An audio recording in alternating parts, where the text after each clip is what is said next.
One of the things that can be put out in front as a distinction, because there are a lot of common factors. There are a lot of common factors between therapies.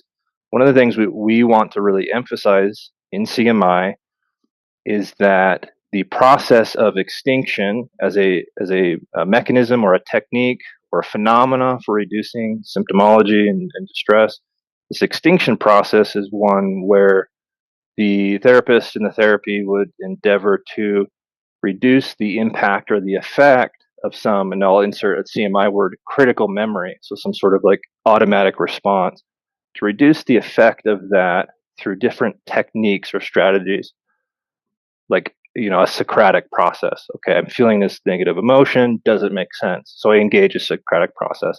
The idea there being is that over time, that negative emotion, that uncomfortable emotion, would go away. It would extinguish because it doesn't get reinforced through attention and behavior and that sort of thing. So that's an extinction process that a lot of therapies use.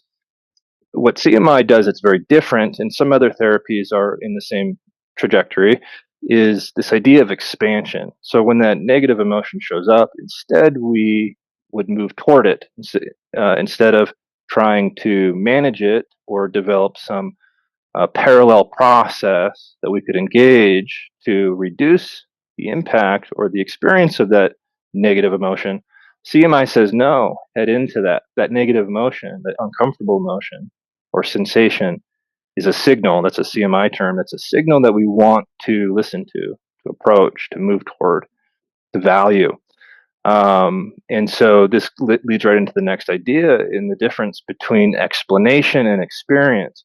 A lot of therapies and approaches, and even the way that we're taught as therapists, is to engage the sort of dialectic, the Socratic, the conversational, the cognitive processes of exploring through conversation what somebody is going through, what their experience is. And there's a lot of value in that. There's nothing in CMI that would say that that is not valuable, but to an extent. Where CMI wants to distinguish itself is that when we can, and when it's appropriate to do so, to shift to the experiential, to take that sensation and to shift all of one's attention, intention, so kind of the mindfulness ideas, to move into that sensation of a difficult sensation and to expand it, to actually increase its impact, to increase its felt sense, to increase its information, like what it brings. And so with CMI, we've developed that sort of different approach of moving toward. And there are some techniques, positive psychology being one that does something similar to this. The exact terminology escapes me right now, but again, that kind of lends to some of the evidence base that we'll get to later. So we want to move into experience.